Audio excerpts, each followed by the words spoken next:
Blind faith or gallows humour? Each Leeds fan tells it differently.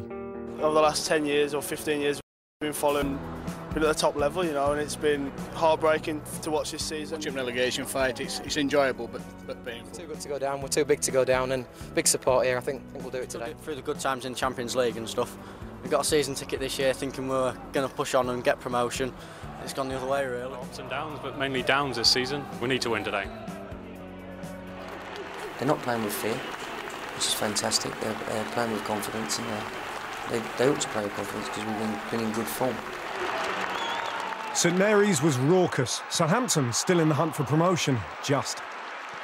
Something would have to give. That something turned out to be Leeds United.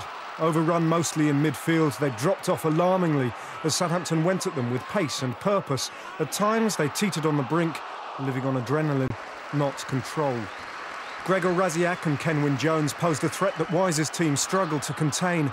Fraser Richardson, often the man for the last line of defence, he was needed. A goal hung in the air.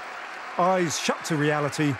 It's often the best answer. The question, how much longer would it last? Klaus Lundekvam raised the temperature under Wise's pristine white collar. His team simply hadn't started. Then this. John Villafara cut down by Alan Thompson. His extraordinary overreaction flagged by the linesman, and after a brief consultation, red card. Unfairly, claimed the Leeds boss and 3,500 Leeds fans. Down to 10 men, Leeds nearly went in 1-0 down at half-time. Jones again the threat, but in this case an empty threat. The second half started with Southampton flying at them. Once more it was Jones. Once more he was denied. Rightly, it turned out, by the flag. Up front, Leeds had become peripheral players. Cresswell was tireless but luckless. After his brother's midweek show for Chelsea, it was time then for Bradley Wright-Phillips to take centre stage. Wise and Poyet went back to the drawing board, and as they did, their side grew in strength.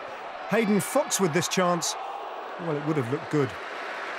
The job was almost done for the visitors, holding on to that precious point. Then Rudy Scatchell crossed, no one cleared, and Wright-Phillips stuck it away. At either end of the table, that goal meant something. To him, it meant even more. Dennis Wise remained motionless.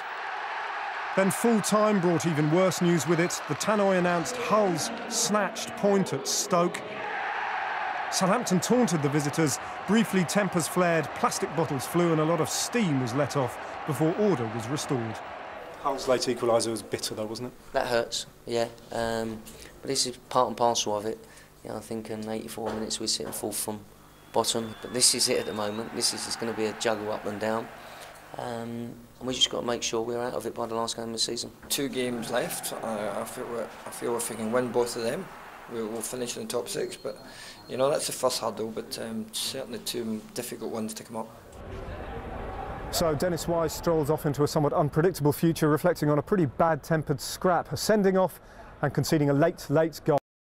Just if that happened to you when you're in a real relegation scrap. Here's some more of the action from the Championship.